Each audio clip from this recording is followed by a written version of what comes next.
राहू दे. Add new user, SMTP details of new users.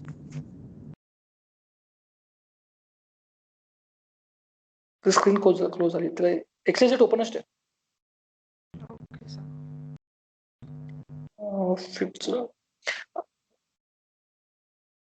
हा, SMTP details of any new user. त्याचा purpose काय बेसिकली, आपण जेव्हा ऍडमिनला लॉग इन करतो, कंपनी प्रोफाईल मध्ये आपण SMTP डिटेल्स ऑलरेडी कन्फिगर करतो. तर ते कोणासाठी कन्फिगर केलेले आहेत? ऍडमिन साठी केलेले आहेत. आता ज्यावेळेस मी एखादी गायत्री युजर ऍज ऍड करतो सेल्स टीम मध्ये, तर ज्यावेळेस गायत्री एखादा मेल हे करेल, युजर इन्क्वायरी करेल, ऍड करेल किंवा एखादी बुकिंग येईल, तर तिच्या ईमेल आयडी वर मेल गेला पाहिजे कस्टमरला, ऍडमिनच्या ईमेल आयडी मध्ये नाही गेला. तर ऍडमिनच्या ईमेल आयडी मध्ये गेला तर कस्टमर कन्फ्युज होऊन जाईल. सगळेजण त्या ऍडमिनला रिप्लाय करतील. मग गायत्रीला कसं कळेल की मी जे काही बुकिंग केलेलं आहे त्या कस्टमर बरोबरचं इंटरॅक्शन ते गायत्रीला कळणारच नाही. म्हणून आपण काय करतो की इंडिव्हिज्युअल युजरचे ईमेल आयडीचं कन्फिगरेशन वेगळं करतो आणि ऍडमिनचं आपण कंपनी बरोबर. ठीक आहे. 6 जो पॉइंट आहे administration privileges branch. How to check that permissions for the particular branch.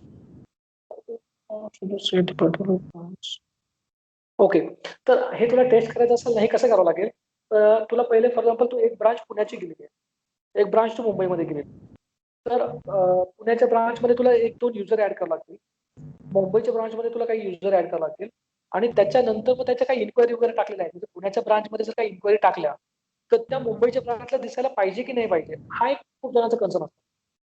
काहींचं म्हणणं असं असतं की नाही, आम्हाला ते इन्क्वायरी नाही दाखवायची असते एकमेकांच्या ब्रांचला, आणि काही जणांचं म्हणणं असतं की नाही, आम्हाला सगळ्याचा डेटा एकमेकांना दाखवायचा. या केसमध्ये मग आपण काय केलं, ते बिझनेस रूलच करून ठेवलेलं काय काम. हे तुम्हाला जर दाखवायचं असेल तर तुम्ही ते पर्टिक्युलर सेक्शन टिक करा, नसेल दाखवायचं तो डिसेलेक्ट करा. म्हणजे डेटा शेअरिंग साठी हा बेसिकली एक ब्रांचचा डेटा बी ब्रांचला जर डिस्प्ले करायचा की नाही, हा जो तुम्हाला इंटरनली तुम्ही डिसाईड करा आणि त्यात तुम्ही तो बोला. असं त्यासाठी आपण परमिशन ग्रुप परमिशन डिफाईन करतात. Next one is privileges branch 7 ना. Sorry, what are black details we can do.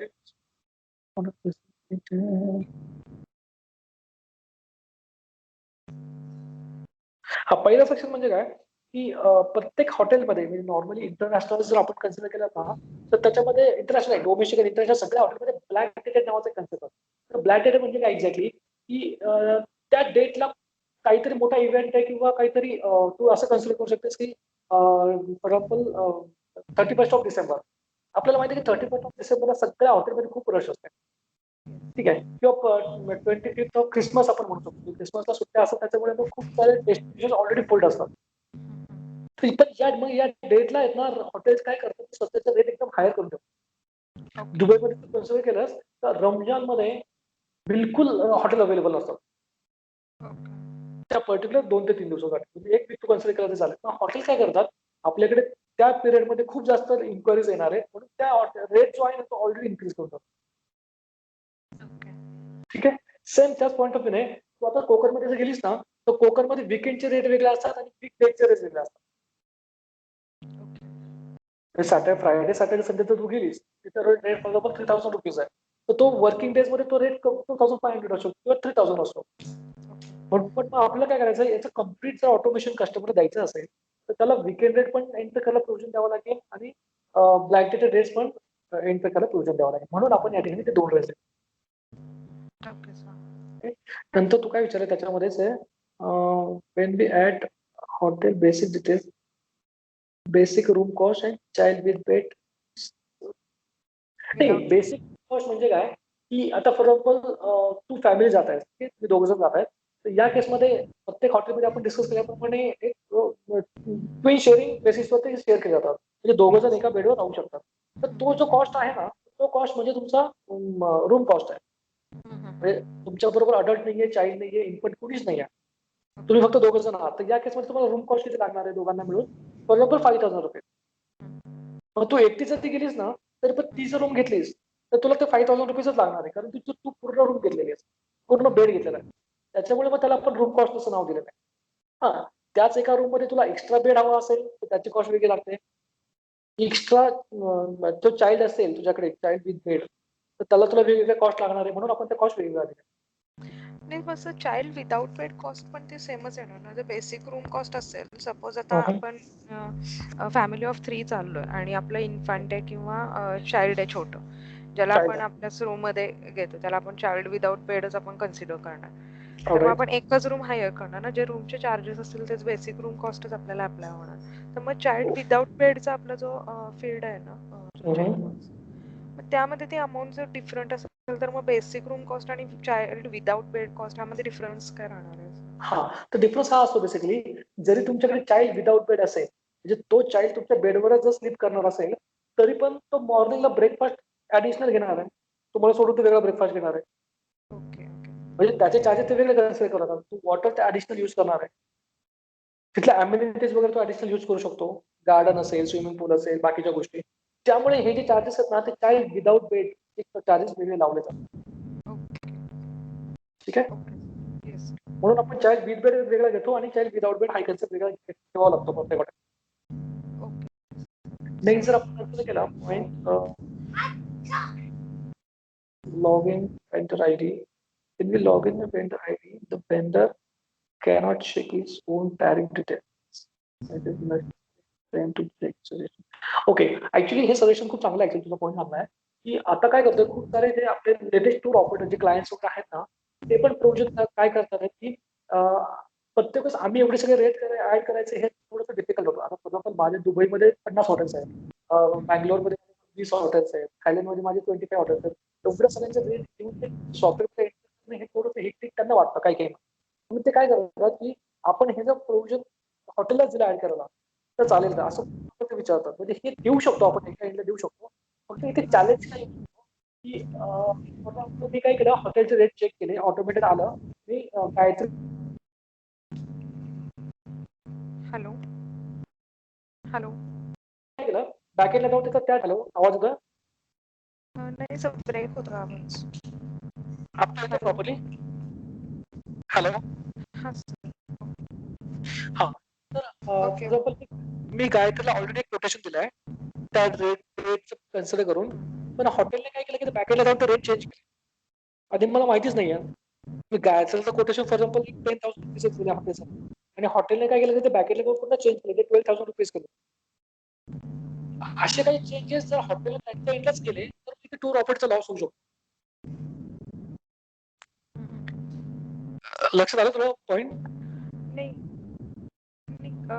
Correct आहे सर, पण व्हॉट आय सेड की आपल्याकडे आता वेंडर्सने आपण लॉग इन आयडी आपण त्यांचे तयार केले क्रेडेन्शियल, तर मग आपण जेव्हा वेंडर आयडीच्या मेसेजवरती येणार तो त्याच्या क्रेडेन्शियलने लॉग इन करणार, तर त्याच्या डॅशबोर्डला किंवा त्याच्या पॅनलमध्ये त्याला तेवढेच पॉईंट दिसणार जेवढे आपण त्याला असाइन केलं प्रिव्हिलेज. राईट. अरे मग आता तुम्ही जे काही चेंजेस सांगितले हॉटेल साईडला होणार चेंजेस, राईट. मग ते वेंडर साईडला सारखे त्यांना सांगायला लागणार ना की आम्ही चेंजेस केले, किंवा आता सपोज टॅक्स रूल्स आपण जे फ्लेक्सिबिलिटी ठेवली आहे की आपण सपोज ऍडमिननी काही चेंजेस केलेत किंवा मग ते टॅरिफवरती डेफिनेटली इफेक्ट होणार चार्जेस, किंवा कस्टमरच्या डिमांड, जसं आपण डिस्काउंट म्हणा किंवा चार्जेस म्हणा, जर आपलं नॉर्मल कस्टमर जर आपण डिस्काउंट देतो, सो जर it may vary from customer to customer as well. तर मग वेंडर्सना हे चेंजेस जर त्यांना दिसले नाहीत की आपण टॅरिफचे डिटेल्स काय ऍड करून ठेवलेत आपल्या हॉटेलसाठी, तर ते त्यांना बुकिंगच्या वेळेला त्यांना नाही का प्रॉब्लेम येऊ शकतो. सी बेसिकली काय आहे की हॉटेल एक कोण आहे, वेंडर आहे. येस, ठीक आहे. पुण्यामध्ये फॉर एक्झाम्पल आपण कन्सिडर केलं की पुण्यामध्ये इबीज हॉटेल आहे, तर इबीज हॉटेल काय करतात की स्वतःचे एक सीझनल स्टँडर्ड रेट्स अनाऊन्स करतात, ऑलरेडी ऑफिशियली अनाऊन्स करतात कुणासाठी, टूर ऑपरेटरसाठी. फॉर एक्झाम्पल तुमचं बुकिंग जानेवारी टू मार्च मध्ये असेल, तो फॉर एक्झाम्पल आमच्याकडे खूप पीक पिरियड असतो, तर पीक पिरियड रूम 5,000 रुपीज असणार आहे, चाइल्ड विथ बेड तुमचे 2,000 असणार आहे, चाइल्ड विदाउट असणार आहे, काय असेल तर असणार. ते काय करतात स्वतःचे स्टँडर्ड रेट्स असं होत नाही की ते डेली बेसिसवर फ्लेक्सिबल असतं, आज चेंज करा परवा चेंज करा असं नॉर्मली नसतं. बरोबर, जानेवारी to March April to August दुसरा सीझन, सप्टेंबर टू डिसेंबर एक वेगळा थर्ड सीझन असेल. अशा सगळ्या सीझनल रेट्स, ब्लॅकेटेड रेट्स आणि वीकेंड रेट्स सगळ्या टूर ऑपरेटरला ऑलरेडी मेल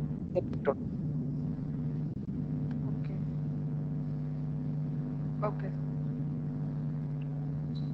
ट्रॅक केलं. ते seasonal rates tour operator send केले, त्याच्यानंतर बुक होतो. हॅलो सर, तुमचा हॅलो, आवाज ब्रेक होतो. अजून नाही येत आहे. हॅलो, हा, ब्रेक होतो. एक second.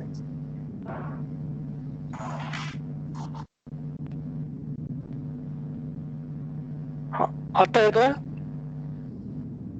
Yes sir.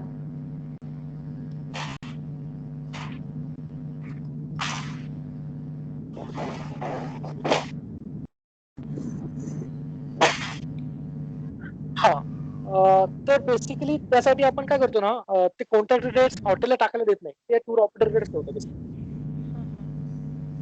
Okay sir. Next जो पॉइंट आहे, जनरेट एक्सेल BMC सर मी ब्लाइंड शीट, तो इश्यू आहे का बेसिकली? हो सर, बग रिपोर्ट मध्ये मी मेन्शन केला होता, सोनम मॅमनी चेक ओके, केलं. ठीक आहे. मग आपण इश्यू नाही डिस्कस करायचं, इश्यू सोनम मॅम डिस्कस करतील. 10th जो पॉइंट आहे, vehicle tariff, how to buy for the tariff rates with different suppliers.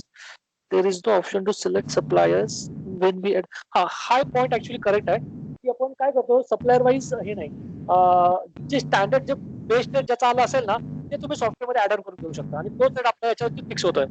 मग त्यांना ऍड करताना कसं सिलेक्ट करावं लागेल, की व्हेकल टाकतात ना, तर व्हेकलच्या तिथे सप्लायरचं नाव घ्यावं लागेल. आता फॉर एक्झाम्पल इनोवा मी काय करणार, इनोवा IT त्याचा रेट काय, त्याच्यात Innova Shri travel services, Innova Kargi. Sir पण आपण जेव्हा टॅरिफ सिलेक्ट करतो ना, त्या पॅनल मध्ये परत सप्लायर सिलेक्शन साठी ऑप्शन नाही आहे, फक्त नाही, त्याच्यामध्ये मग व्हेकल्स. आपण ज्यावेळेस व्हेकल टाकणार ना, तर ते व्हेकल टाकतानाच मी काय करेल, इनोवा डॅश श्री ट्रॅव्हल्स, म्हणजे जर श्री ट्रॅव्हलने हा इनोवाचा हा रेट दिलेला एकाच पॅनल मध्ये टाकतो, मी सप्लाय सिलेक्ट करण्याचा ऑप्शन देत नाही, पण मी इनोवा व्हेकल टाकताना तो सप्लायचं नाव त्या ठिकाणी इन्फर करतो.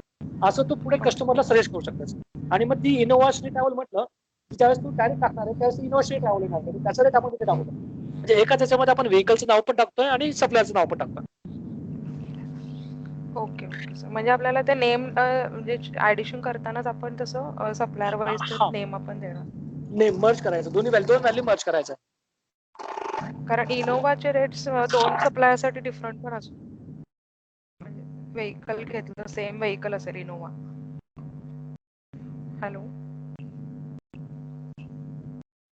Hello, am I audible sir? हा, ऑडिबल आहे.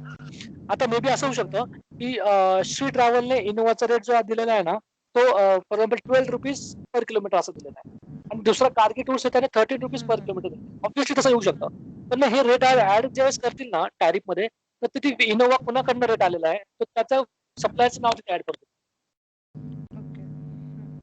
ठीक आहे, डाऊट क्लिअर होता का तुला?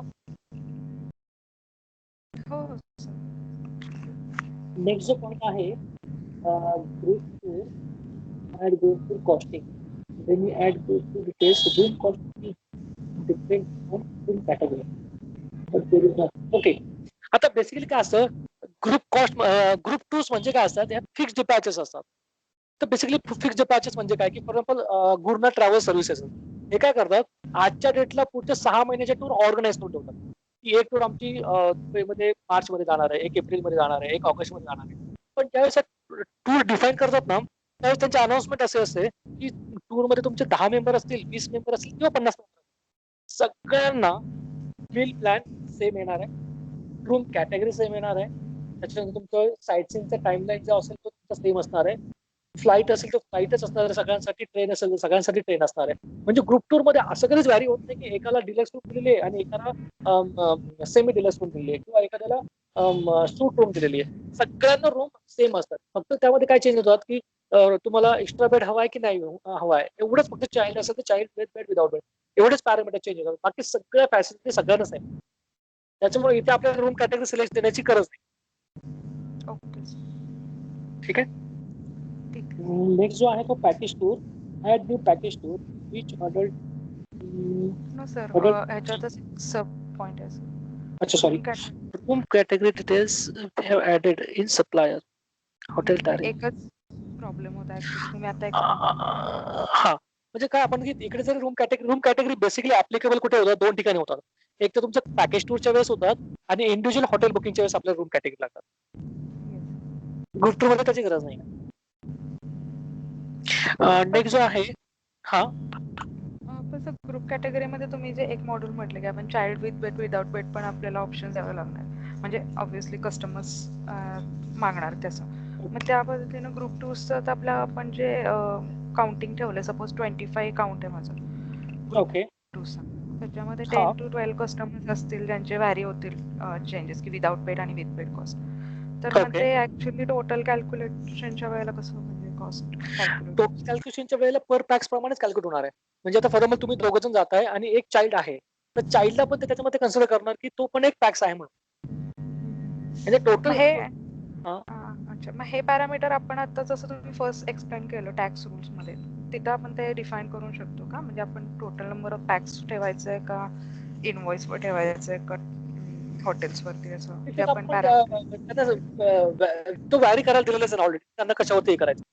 Okay okay okay. ठीक आहे. पुढचा जो पॉइंट आहे package tour, add new package tour which adult cost child with mention. एक मिनिट कुठे गेला तो पॉइंट.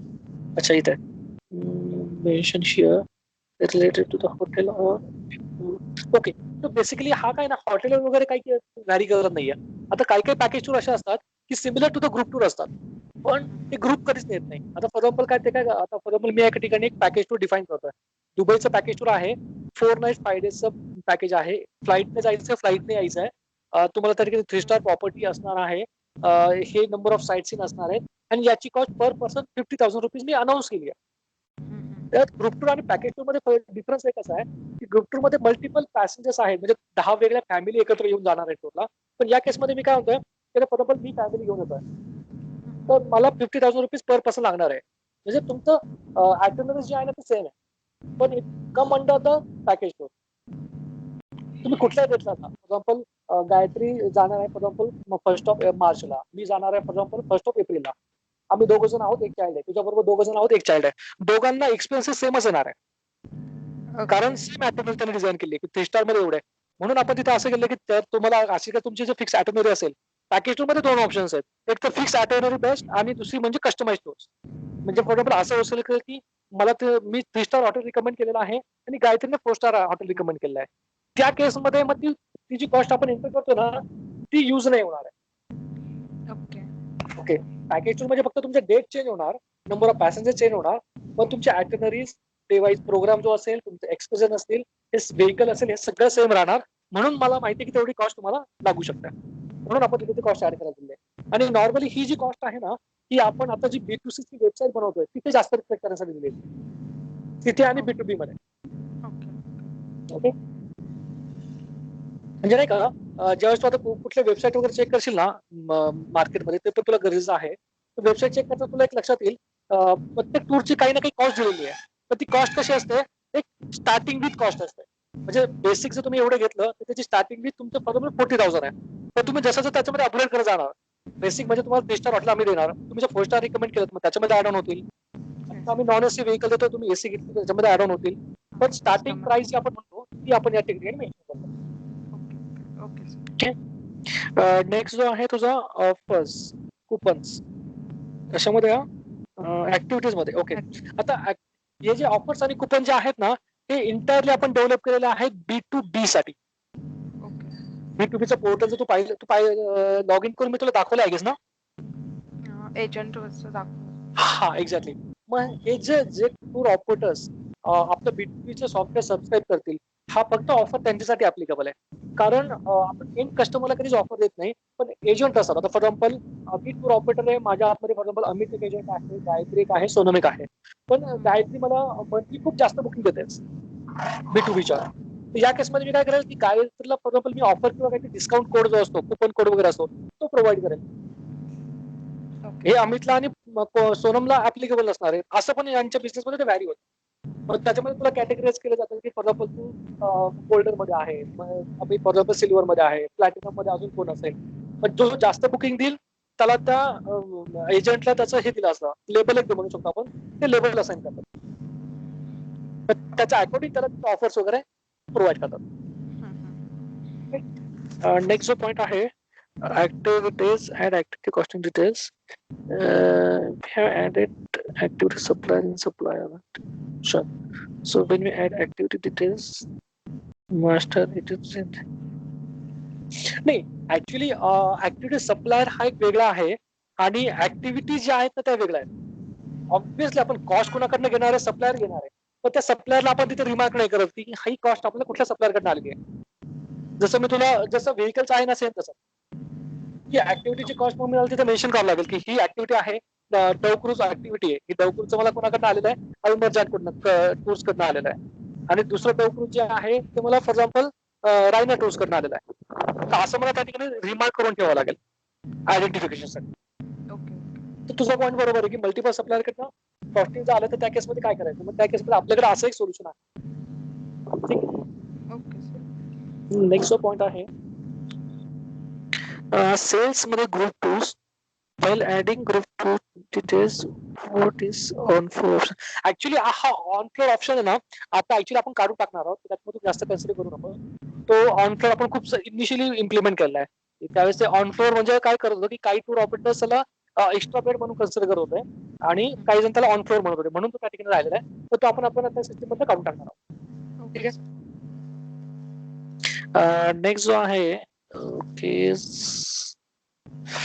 कुठे गेला 70 numbers. Okay, 70 number. Package tour number 4 receipt. What is कसा साईड लागे राउंड अप. Okay perfect. आता एक्झॅक्टली राउंड अपची कन्सेप्ट अकाउंटिंग मध्ये फार इम्पॉर्टंट आहे. आता आपण काय केलेलं आहे टॅक्सेशनचे रूल ऑटोमॅटेड केलेले आहेत. ठीक आहे. आता फॉर एक्झाम्पल मी माझी बेसिक अमाऊंट एंटर केली 50,000 रुपीज आणि मी सर्व्हिस चार्ज एंटर केला 177 रुपीज आणि मला टॅक्स काय अप्लाय केलेला आहे की 2.5% 2.5%. तर या केसमध्ये माझी व्हॅल्यू किती येणार आहे, काहीतरी पॉईंट मध्ये व्हॅल्यू येणार आहे. म्हणजे फॉर एक्झाम्पल माझी व्हॅल्यू आली 10,075 पैसा. ओके. आता या 75 पैसा जो आहे ना तो ऍक्च्युली मी कस्टमर कडनं घेत नाहीये, मी काहीतरी राऊंड ऑफ अमाऊंट त्याला देतोय. मी राऊंड ऑफ त्याला व्हॅल्यू सांगणार ना की माझं 10,000 रुपीज तुझी टोटल कॉस्ट झालेली आहे. तर या केसमध्ये काय 75 जो पैसा असतो ना तो मला कुठे ना कुठे अकाउंटिंग मध्ये स्टोअर करून ठेवावा लागतो. मी जो तो स्किप केला, मी फॉर एक्झाम्पल गायत्रीला 10,000चं जे कॉस्ट आहे 10,075 पैसा, मी 10,000 रुपीज घेतले. 70 पैसा जो आहे 75 पैसा जो आहे ना तो ऍज इट इज राहिला तुझ्याकडे. मग तू तुझ्याकडे एंड ऑफ द डे तुझ्या लेजरला तो आउटस्टँडिंग दाखवेल. असे खूप साऱ्या जणांचे जर माझ्याकडे एका पर्टिक्युलर इयर मध्ये फॉर एक्झाम्पल 1000 बुकिंग झाले असतील तर 1000 बुकिंग मध्ये कुणाच्या ना कुणाचे असे काही पैसे राहिलेले असतील. मग मला अकाउंटिंग मध्ये तो डिफरन्स येतो की मग एवढी मोठी कॉस्ट जी आहे फॉर एक्झाम्पल मला एक 100 रुपीजचा डिफरन्स आला, मग मला ते टॅली करता येत नाही. बेसिकली मला बॅलन्स शीट टॅली नाही करता येत. म्हणून पण राऊंड ऑफ मध्ये जर मी लेजर मध्ये व्हॅल्यू पाठवल्या की असे व्हॅल्यू मी तिकडे पाठवतोय, या केसमध्ये मला एंड ऑफ द डे कुठे ना कुठे लेजरला दिसते अच्छा मी एवढ्या राऊंड ऑफची अमाऊंट होती ती मी ऑलरेडी कलेक्ट नाही केलेली आहे. मग माझं ते बॅलन्स शीट मॅच होणार आहे की माझी सेलिंग अमाऊंट एवढी होती आणि बॅलन्स कस्टमर मला एवढं पेमेंट दिलेलं आहे आणि राऊंड ऑफ मध्ये माझी एवढी व्हॅल्यू गेलेली आहे. मग माझं लेजर ते प्रॉपर. आणि आपण इनवॉइस वरती पण राऊंड ऑफ व्हॅल्यू दाखवतो. बेसिकली तुझं सेव्ह केलं असेल ना काही इनवॉइस तर तुला तिथे कळेल की राऊंड ऑफ आला असेल कॅल्क्युलेट होऊन ते आपण तिथे रिफ्लेक्ट करतो. कधी कधी मायनस मध्ये येतो आणि कधी कधी पॉझिटिव्ह मध्ये येतो. नंतरचा जो आहे bank vouchers inter bank transfer. What is instrument number. Okay. आपण जेव्हा इंटर बँक ऑनलाईन ट्रान्सफर करतो ना तर त्यावेळेस एक आयडी जनरेट होतो ट्रान्सफर झाल्यानंतर. तर तो आयडी आपल्याला इथे इन्स्ट्रुमेंट बँकिंगचा एक कन्सेप्ट आहे की तो ट्रान्झॅक्शन नंबर. आता तू कुठलं एखादं ऑनलाईन ट्रान्सफर केलं पेमेंट ट्रान्सफर तर एक आयडी जनरेट होतो ट्रान्झॅक्शन आयडी. तर तो ट्रान्झॅक्शन आयडी म्हणजे अकाउंटिंग अकाउंट मध्ये इन्स्ट्रुमेंटल आयडी असतो. ठीक आहे. त्याचा अकाउंटिंग मध्ये बाकी इफेक्ट काहीच नाही, तो फक्त एक नंबर म्हणून कन्सिडर केला जातो. 20 नंबर आहे तुझा एक्सपेन्स मध्ये पेमेंट. एक्सपेन्स मध्ये पेमेंट. अच्छा okay. Please explain after adding single entry of 5,300 rupees why it shows total paid. हे नाही कळलं मला. एक्सपेन्स ओपन करस का मी स्नॅपशॉट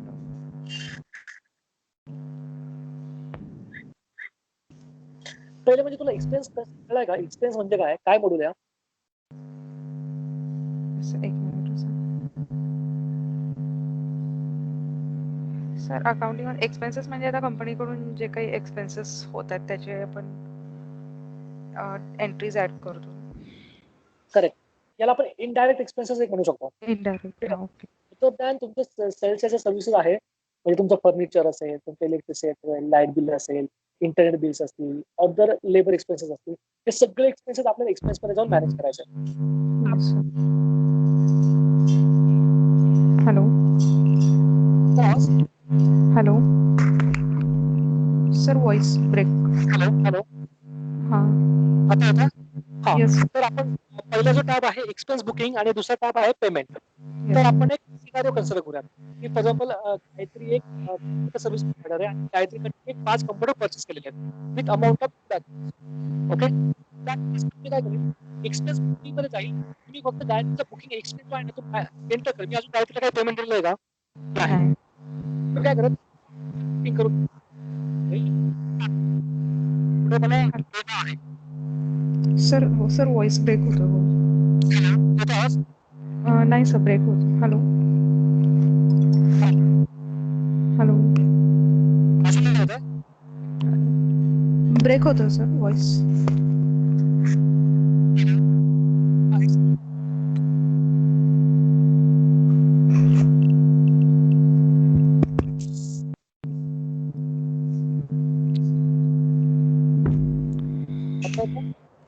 हा सर. हॅलो. हा येस सर ऑडिबल. तर बेसिकली ना आपण जो सिनारिओ कन्सिडर करूया की फॉर एक्झाम्पल 2 लाख रुपयाचे मी तुझ्याकडनं कम्प्युटर परचेस केलेले आहेत, तर मी तुला अजून काही पेमेंट दिलेलं नाही.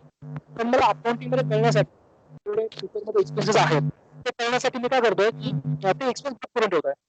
ते काय ते सप्लायर येईल किती अमाऊंटला मी परचेस केलेलं आहे, त्याचा इन्व्हॉइस नंबर काय आहे, त्यांनी काही टॅक्स लावलेला आहे का, असं आम्ही काय करेल एक्सपेन्स बुक करून आणि त्याच्या खाली लगेच स्क्रीन आहे एक्सपेन्स बुक.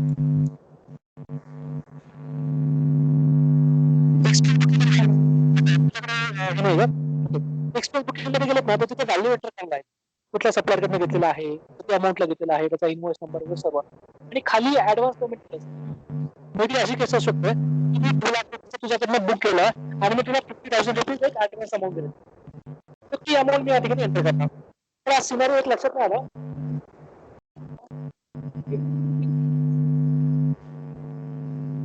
सर व्हॉइस खूप ब्रेक होतो, मला नाही लक्षात येत.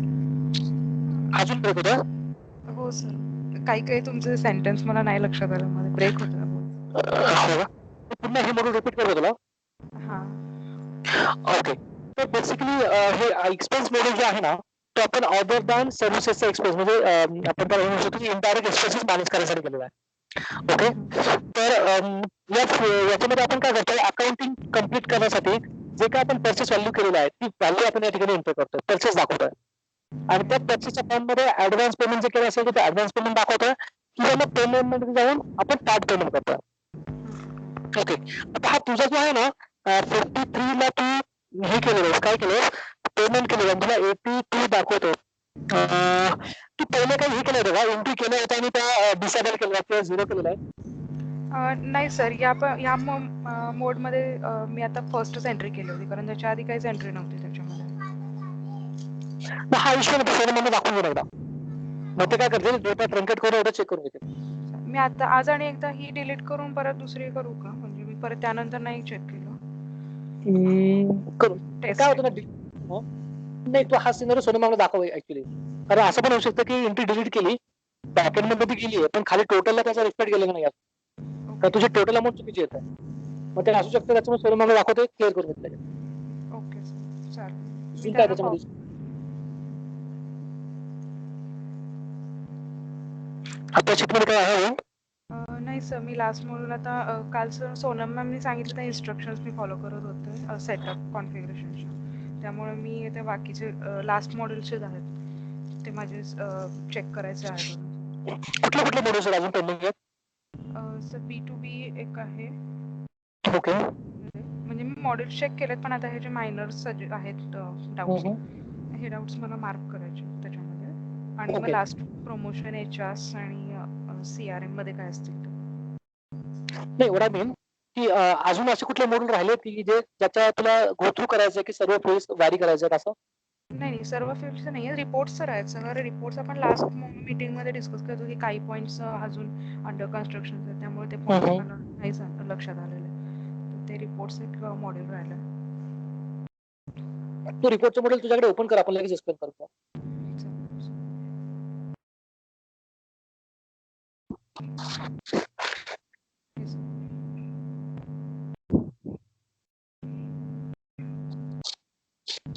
हा सेल्स रिपोर्ट. ओके, तर आपण काय केलं ना, बेसिकली रिपोर्ट हा जो पॅरामीटर आहे तो रोज ऑडिओ नाही प्रॉपर आता का ब्रेक होता. क्लिअर नाही एक सेकंड क्लिअर नाही इम्पॉर्टंट आहे.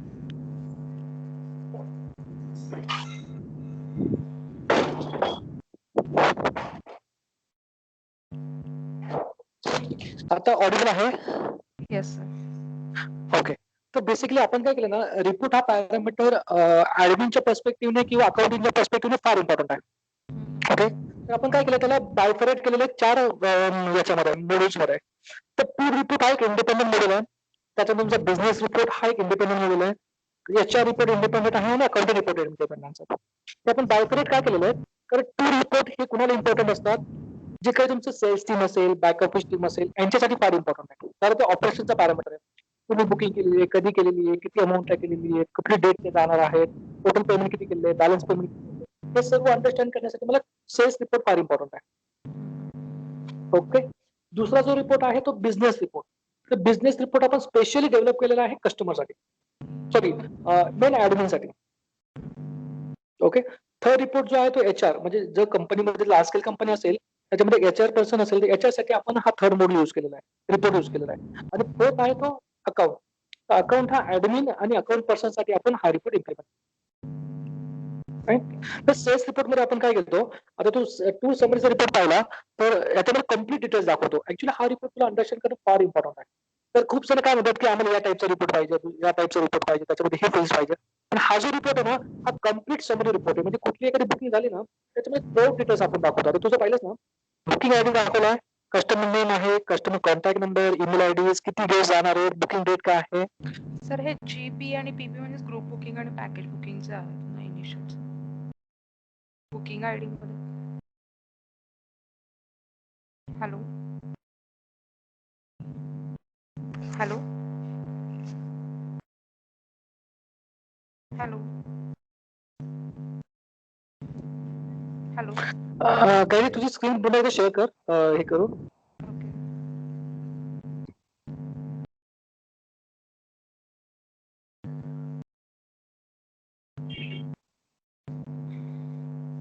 Visible sir? येस, ऑलमोस्ट या. हा, तर तुम्ही राईट हँड साइड हा booking ID GB stands for group booking and PP for package booking. Package booking. Yes, आपल्या सगळ्या बुकिंगला आयडी वेगळा दिलेला आपण बुकिंग आयडी आयडेंटिफिकेशन करायचं. आता तू या रिपोर्ट मध्ये पाहिलंस ना, कम्प्लीट टूरचा रिपोर्ट दिलाय. म्हणजे आपण त्यामध्ये आयडी दिलाय, customer name, contact number, email ID, total guest, booking date काय आहे. ते व्ह्यूवर क्लिक केलं तर त्याचे किती गेस्ट आहेत, कोण कोण गेस्ट आहेत, फ्लाईट असेल तर फ्लाईट, ट्रेन असेल तर टाईट, या व्ह्यूमध्ये आपण सर्व डेटा टाकतो. ओके, त्याच्यानंतर खाली टूर नेम आहे, टूर डेट आहे, त्याची बेसिक अमाऊंट काय असणार आहे, टॅक्स अमाऊंट किती आहे, सेलिंग अमाऊंट किती आलेली आहे, टोटल अमाऊंट, कस्टमरने पेड किती केलेलं आहे त्याचा बिहार, त्याच्यानंतर त्याच्याकडे आउटस्टँडिंग किती आहे, आउटस्टँडिंग ड्यू डेट काय असणार आहे, हे सगळे पॅरामीटर आपण एका रिपोर्ट साठी दाखवतोय.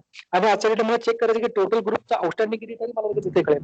म्हणजे प्रत्येक कस्टमर तुला विचारेल की मला असा रिपोर्ट पाहिजे, तो रिपोर्ट आपल्याकडे ऑलरेडी एक्झिस्ट आहे, तो तुला कन्वे करावा लागेल.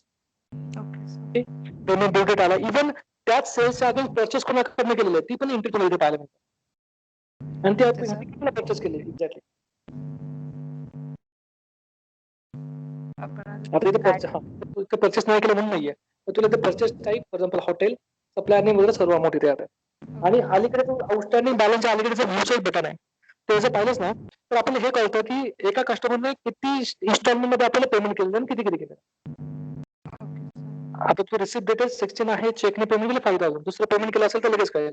म्हणजे एखादा कस्टमर तुला कॉल करून विचारतो की मॅम मी तुम्हाला ऑलरेडी 2 पेमेंट केलेले आहेत आणि तुझ्या सिस्टम मध्ये एंट्री एकच पेमेंटची असेल, तू लगेच क्रॉस चेक करू शकतो की दुसऱ्या पेमेंट सॉफ्टवेअर मध्ये काय एंट्री केलेलं नाही. असे सगळे रिपोर्ट जे आहेत ना, तू वरती जर गेलीस ना, तर ऑलरेडी टू रिपोर्ट मध्ये सगळे रिझल्टचे रिपोर्ट्स आहेत. मग त्यामध्ये ग्रुप 2 चे पण रिपोर्ट्स आपण वेगळे दाखवतोय, पॅकेज 2 चे पण वेगळे रिपोर्ट दाखवतोय, एअरलाईन सप्लायचे रिपोर्ट वेगळे दाखवतोय. एअरलाईन्स. हा, तर बेसिकली हा कन्सेप्ट काय की ज्यावेळेस तू अकाउंट मध्ये जातेस, अकाउंट मध्ये गेल्यानंतर एअरलाईन सप्लायर म्हणून तिथे एक ऑप्शन आहे. तिथे तू ज्यावेळेस पेमेंट करतो, फॉर एक्झाम्पल एखाद्या एअरलाईन तू पेमेंट केलं, advance payment, airline top up, exactly ते एअरलाईन टॉपअपचा रिपोर्ट आपल्याला इकडे येतो. तू काय केलंय, एअर एशिया जी कंपनी आहे एअरलाईन साठी, तिला ऑलरेडी 5 लाख रुपीजचं पेमेंट ट्रान्सफर केलं आहे आणि ऍडव्हान्स पेमेंट. ऍडव्हान्स पेमेंट तू काय केलंय, पहिले तू एक 20,000ची बुकिंग केलेली आहे, फ्लाईट बुकिंग, नंतर एखाद्या कस्टमरला त्याची 25,000ची केली आहे, नंतर 1 लाख रुपीजची केली आहे. तर तुला हिस्ट्रीमध्ये इथं सगळं कळतं की तुम्ही तुझं 5 लाख रुपीचं पेमेंट केलंय, की त्याच्या आधीच तू काय काय बुकिंग केलेलं आहे आणि आता ऍक्च्युअली मध्ये आउटस्टँडिंग बॅलन्स सुद्धा किती आहे. Means top up amount is means advanced amount that we have advance amount, exactly advance amount. to the supplier. Yes. म्हणजे जसे आता आपले तुझं कस्टमर्स ऍड होतील, जसे बुकिंग्स होतील, तसे आपले बॅलन्स अमाउंट इथून डिडक्ट होईल. डिडक्ट होतं. आपण मोबाईलचं रिचार्ज कसं असतं की फॉर एक्झाम्पल Yes. आजच्या आपण हे केलं, आता तू बिल टाकतोय म्हणून ठीक आहे, जसं जसं डिडक्ट होतं तसं त्याच्यात कमी कमी होतं, सेम तसंही. Okay. ठीक आहे. नंतरचा जो रिपोर्ट आहे विजा बॅलन्स, सेम तसंच आहे. जसं आपण एअरलाईनचं असतं ना, तर काही डीएमसी कंपनी, आता फॉर एक्झाम्पल दुबईमध्ये अशा काही कंपनीज आहेत. ऍक्च्युली व्हिसा कन्सेप्ट कसा असतो, दुबई गव्हर्नमेंट काय करतं, ज्या कंपनी त्यांच्या दुबईमध्ये रजिस्टर्ड आहे ट्रॅव्हल सर्व्हिसेस आहे, तर त्याच्या अगेन्स्ट म्हणजे त्या कंपनीची साईज किती आहे किंवा त्यांची डिपॉझिट ठेवण्याची कॅपॅसिटी किती आहे, त्याच्या अकॉर्डिंग ते काय करतात, त्यांना व्हिसाची कॅपॅसिटी देतात. तर व्हिसाची कॅपॅसिटी म्हणजे काय की आता फॉर एक्झाम्पल आपण अल्मरजान टूर्स ही कंपनी आपली दुबईमध्ये आहे. तर गव्हर्नमेंटने काय केलंय, फॉर एक्झाम्पल 5,000 व्हिसाची, डेली 5,000 व्हिसाची लिमिट त्यांना दिली. Okay. म्हणजे काय की ती बाहेरनं तुम्ही मॅक्सिमम 5,000 गेस्ट डेली बेसिसवर आणू शकता, त्याच्यावरती तुम्ही आणू शकत नाही. Okay. आणि त्या 5,000च्या अगेन्स्ट आता तुम्ही एक जर मॅचेसला 300 कस्टमर्स केले, तर 300च्या अगेन्स्ट त्यांची काही पेनल्टी, याचे चार्जेस, रॉयल्टी चार्जेस असतात, गव्हर्नमेंट ते घेतात त्यांच्याकडे. की तुम्ही बरोबर $250 व्हिसा लावलाय, तर त्याच्यामध्ये $50 जे आहेत ते तुम्हाला आम्हाला पे करावं.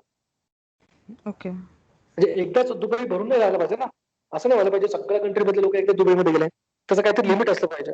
म्हणून ते काय करतात, ट्रॅव्हल इंडस्ट्रीला ऑलरेडी नॉर्म्स इम्पॉर्टंट होतात की तुम्हाला तुमची कॅप, मोठी कंपनी असेल तुमची कॅप मॅक्सिमम 10,000 लोकांची आहे. तुम्ही त्याच्यावरती एका दिवसाचा व्हिसा कोणाला देऊ शकता. Okay. Okay. मग त्यामध्ये बिझनेस व्हिसाचं लिमिट असतं, त्यामध्ये मग तुमचं टुरिस्ट व्हिसाचं लिमिट असतात, त्यानंतर तुमचं AB प्लस जे व्हिसा असतात त्याचे लिमिट असतात. ते ऑलरेडी नॉर्म्स इथे तर कळलं पाहिजे व्हिसा याच्यामध्ये माझं डेली लिमिट काय आहे आणि किती बॅलन्स आहे. नेक्स्ट याच्यामध्ये रिपोर्टमध्ये हे ग्रुप 2 चे रिपोर्ट आहे. त्याच्यामध्ये एखादी ग्रुप 2 झाली, फॉर एक्झाम्पल तुझी दुबई टूर्स आहे, त्याच्यामध्ये 50 लोकांचा ग्रुप जाणार आहे, त्याची दुबई टूर कम्प्लीट झाली आहे. तर त्यामध्ये पॅसेंजरचा रिपोर्ट तुम्हाला लागतो कधी कधी. आता तू इथे काय हा टूर नेम तू सिलेक्ट केलं, ग्रुप सिलेक्ट केला, तर ग्रुपमध्ये मल्टिपल डेट्स असू शकतात. हा रिपोर्ट तू एक्सेल शीट मध्ये डाउनलोड करून त्या मॅनेजरला वर देऊ शकतोस. Okay. Okay. Normally package tours आहेत ना, पॅकेज टूर इंडिपेंडेंट जातात. तर ग्रुप टूर ज्यावेळेस असतो ना, त्या ग्रुप टूर बरोबर एक मॅनेजर असतो कंपल्सरी, ते सर्व. Okay, sir. आपण ग्रुप टूचा रिपोर्ट वेगळा काढतोय आणि पॅकेज टूचा रिपोर्ट वेगळा काढतो. चालेल.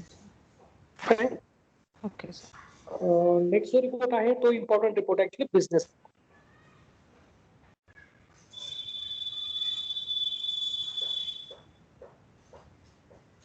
हा बिझनेस रिपोर्ट आपण डिस्कस केल्याप्रमाणे स्पेशल ऍडमिन साठी आपण डेव्हलप केलेला आहे.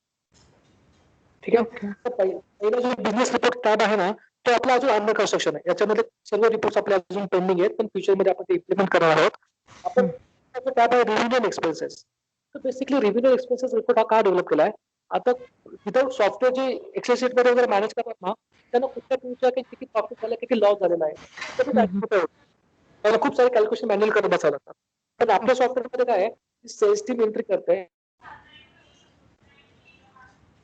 हॅलो. एक्सपेन्सेस रिपोर्ट मध्ये काढतात. खूप जर हॅलो व्हॉइस. हा फ्युचरमध्ये खूप ओके. फ्युचरमध्ये मे बी तुला खूप टूर ऑपरेटर विचारतील की मला तो प्रॉफिट रिपोर्ट पाहिजे, रेव्हेन्यू रिपोर्ट पाहिजे. तर हा रेव्हेन्यू रिपोर्ट म्हणजे तुझा प्रॉफिट अँड लॉस रिपोर्ट काय ना. ठीक आहे. प्रत्येक टूर वाईज इथेच गेलीस ना, इथे पॅकेज तू सिलेक्ट कर. फॉर एक्झाम्पल आता पॅकेज टूर मध्ये तुला प्रत्येक टूर वाईज पाहिजे आहे. मला सोनमच्या ग्रुपमध्ये किती प्रॉफिट झालेला आहे टूर मध्ये, मला गायत्रीच्या टूर मध्ये किती प्रॉफिट झालेला आहे, तर मी काय करेल, बुकिंग सिलेक्ट करायला खाली सिलेक्ट बुकिंग, हे खाली खाली खाली सिलेक्ट बुकिंग करणं, खालचा ड्रॉपडाऊन खालचा हा इथे. आता सुरेश कुलकर्णी, तर यांच्या अगेन्स्ट मला चेक करायचं की मला प्रॉफिट झालं की लॉस झाला आणि किती झालेला आहे. तर मला इथे लगेच कळतं की अच्छा माझी सेलिंग अमाऊंट त्यांना एवढी होती, तर परचेस अमाऊंट इम्प्रूव्ह अजून इथे केलेलं नाहीये, म्हणून इथे लगेच प्रॉफिट तेवढा दाखवतं. तर तुझ्या परचेस व्हॅल्यू पण दाखवशील, तुझं प्रॉफिट या ठिकाणी कळून जाईल. ओके. आणि इव्हन खाली जर दाखवलं ना अमेझिंग गोवा, त्याच्यामध्ये मग परचेस एक्सपेन्सेस, तर ती कुठे कुठे तू किती परचेस केलेले आहेत ते पण ऍडमिनला कळतं. असं नाही लोक काही डमी एंट्री एखाद्या परचेस करून दाखवली आहे आणि ऍडमिनला ते कळणार नाहीये, तर लगेच असं कळतं की माझा ऍक्च्युअल परचेस किती झालेला आहे. Okay sir. ठीक आहे. आणि इथे अजून एक टॅब दिलेला पण ऑर्डर एक्सपेन्स, तुझं काय राईट हँड साईडला जे पाहिलंस ना तिथे तिथे तिथे तिथे एक सेकंड. हा, तो ऑर्डर एक्सपेन्स कसा तो दिलेला आहे. फॉर एक्झाम्पल माझी सेलिंग अमाऊंट आलेली आहे, माझी परचेस अमाऊंट पण आलेली आहे, पण काय हे ज्यावेळी टूरला जातात आणि जाऊन येतात, तर त्या केसमध्ये त्यांचं काहीतरी हिडन एक्सपेन्सेस झालेला आहेत का. म्हणजे फॉर एक्झाम्पल एखाद्या कॉल करून सांगितलं की नाही सर आम्हाला इथे मिल प्लॅन चांगला नाहीये, तुम्ही आपल्या दुसऱ्या हॉटेलमध्ये लंच शिफ्ट करा, तर तिथे काहीतरी हिडन एक्सपेन्सेस अजून वाढू शकतात. मेबी असं होऊ शकतं की व्हेकल मध्ये ती कॅपॅसिटी नाहीये, त्यांना दुसरं अजून एक व्हेकल त्या ठिकाणी इमर्जन्सी मध्ये करावं लागेल. जे गेस्टने पे केले किंवा टूर ऑपरेटरने पे केले, तर ते हिडन एक्सपेन्सेस त्यांना नेमके टाकणं गरज आहे, तरच तुम्हाला ऍक्युरेट प्रॉफिट येऊ शकतो. असं होऊ शकतं की अकाउंट टीमने तिकडे पेमेंट पाठवलं सप्लायरला, जे काही हिडन चार्जेस झालेले आहेत, आणि तिथे सॉफ्टवेअर एंट्रीज नाही केली, ऍडमिनला वाटेल की नाही आपला प्रॉफिट आहे, पण ऍक्च्युअली ते लॉस झालेला आहे. म्हणून आपल्याला ते सगळे एक्सपेन्सेस इथे मॅनेज करणं गरज. Okay sir. ठीक आहे. नेक्स्ट जो आहे, मग हे तुझं ग्रुप टू साठी पण तुला प्रॉफिट अँड लॉस एक्सपेन्सेस आहेत, पॅकेज टू साठी पण आहेत, आणि अदर सेल मध्ये मग तुझा फ्लाईट असेल, हॉटेल असेल, व्हिसा असेल, सर्व काही. ओके. ठीक आहे. नंतर आहे सेल्स फोरकास्ट, फार इम्पॉर्टंट रिपोर्ट आहे. ज्याला ऍक्च्युअली मध्ये सेलवर कॉन्सन्ट्रेट करायचं ना, तर त्याच्यासाठी हा फार इम्पॉर्टंट रिपोर्ट आहे. ते सेल्फ फोरकास्ट मध्ये का इम्पॉर्टंट आहे. आता फॉर एक्झाम्पल एखादी लार्ज स्केल कंपनी, मागच्या महिन्यामध्ये त्यांचा 50 लाख रुपयाचा सेल झालेला आहे. ओके. तर या मंथ बरोबर तो कन्सिस्टंट राहायला पाहिजे किंवा त्यापेक्षा जास्त वाढायला पाहिजे. ओके. या साठी आपण हा सेल्स फोरकास्ट रिपोर्ट बनवला आहे. याच्यामध्ये काय कळतं की तुझे इथे खाली पाहिलंच नाही, माझ्याकडे नंबर आता सेल्स कधी होणार आहे, ज्यावेळेस तुमच्याकडे नंबर ऑफ इन्क्वायरीज आहेत. ओके. ओके. याच्यातून आपल्याला हे आयडेंटिफाय होतं की तुमच्याकडे इन्क्वायरी किती आहेत आणि ते किती अमाऊंटच्या इन्क्वायरीज आहेत, आणि त्याच्यातून तुमच्या इन्क्वायरी कन्वर्ट किती होण्याचे चान्सेस. आता फॉर एक्झाम्पल माझं लास्ट मंथ मध्ये 50 लाख रुपयाचा सेल झालेला आहे आणि या सेल होणार का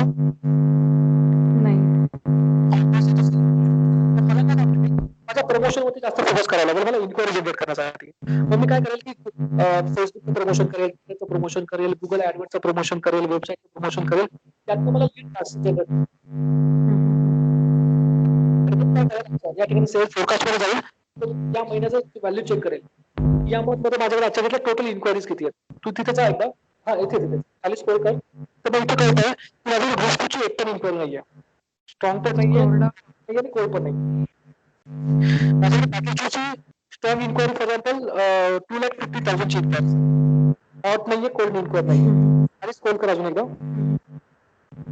नाही सर, इथे स्क्रोल आउट नाही.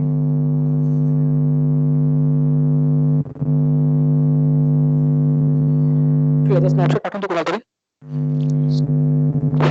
याचा स्नॅपशॉट घेऊन तू पाठवून दिसलं टीमला, काय ते इश्यू असेल. सर मी रिपोर्ट मध्ये मेन्शन करू स्लॅंग्स. हो, रिपोर्ट मध्ये मेन्शन करा आणि ग्रुपवरती लगेच टाकून दिला सर. आता टाकू. ओके.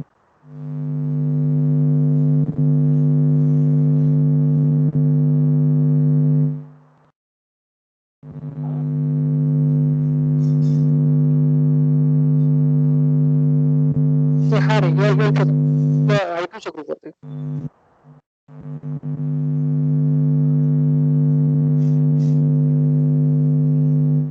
आणि तिथे ते रिमाइंड कर अनएबल टू स्क्रोल.